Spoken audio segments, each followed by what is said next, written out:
In the fall of 2018, Tom Hargrove sat in the dim light of his home office in suburban Raleigh, North Carolina, staring at a bank statement that showed a wire transfer of $340,000. His life savings, every overtime shift at the mill, every skipped vacation, every dollar he and Ellen had scraped together was gone in one click. Not stolen. Lent.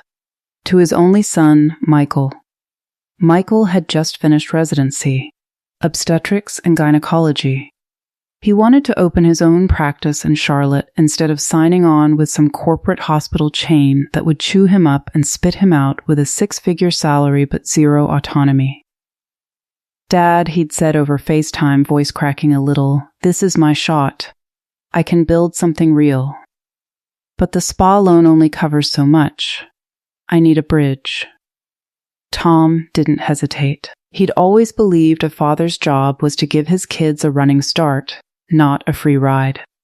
He remortgaged the house, cashed out the 401k early, eating the penalty, and handed over the money with one condition. Repay it on a schedule that made sense. No shortcuts. Michael promised.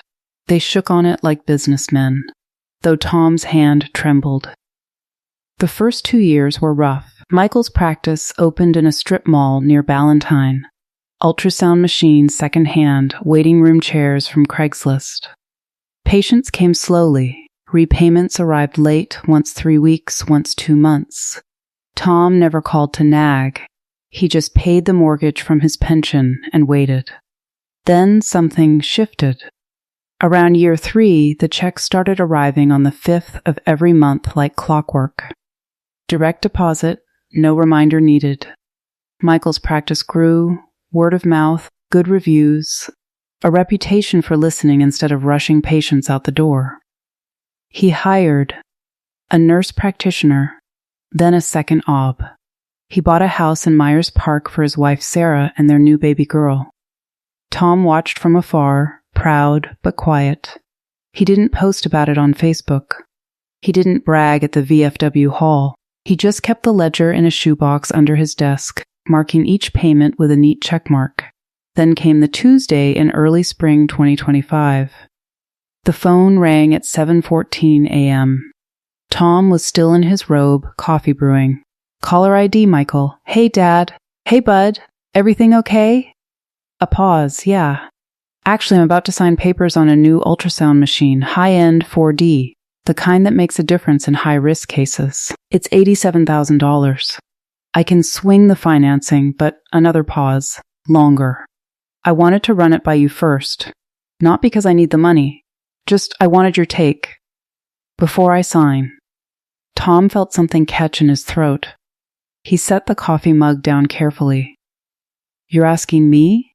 "I'm asking you," Michael said. "You've been in on every big decision since med school. This feels like another one. I don't want to assume it's okay just because I can pay for it." Tom closed his eyes.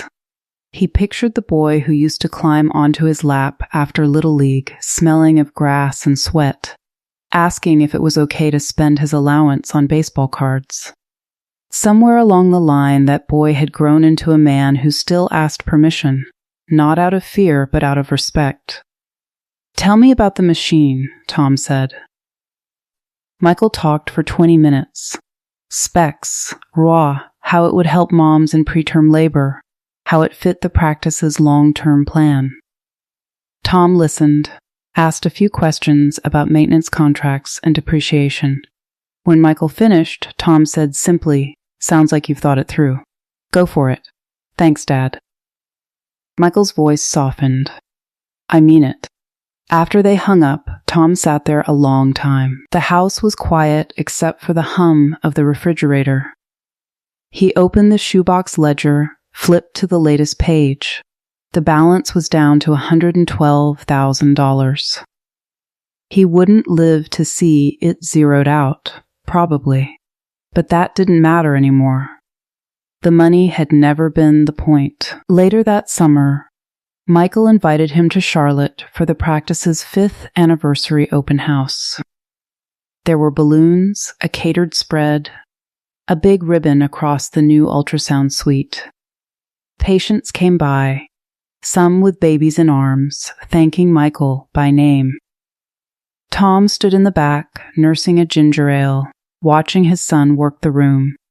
Confident, kind, steady. At one point, Michael caught his eye across the crowd, excused himself from a conversation, and walked over. "You didn't have to come all this way," he said, hugging Tom tight. "Wouldn't miss it." Michael pulled back, looked at him seriously. "You know the monthly checks? They're automatic now. But this," he gestured around the room, "this only exists because you believed in me when the numbers didn't add up, and because you never made me feel like I owed you my soul for it." Tom shrugged, the way fathers do when emotion gets too close. "Just wanted you to build something that was yours." That night, driving back to Raleigh on I-85, Tom thought about dividends. Wall Street talked about percentages and compounding. But the real return wasn't in the repaid principal or the interest he'd waived. It was in that phone call at 7:14 a.m. "One sentence I wanted your take before I sign. Had paid back everything and more. Because a son who pauses to consult his father isn't borrowing anymore. He's partnering. And that partnership, built on ordinary decisions instead of grand gestures, was worth every penny Tom had ever saved." He turned up the radio, an old Springsteen song filling the car. For the first time in years, the road ahead felt light.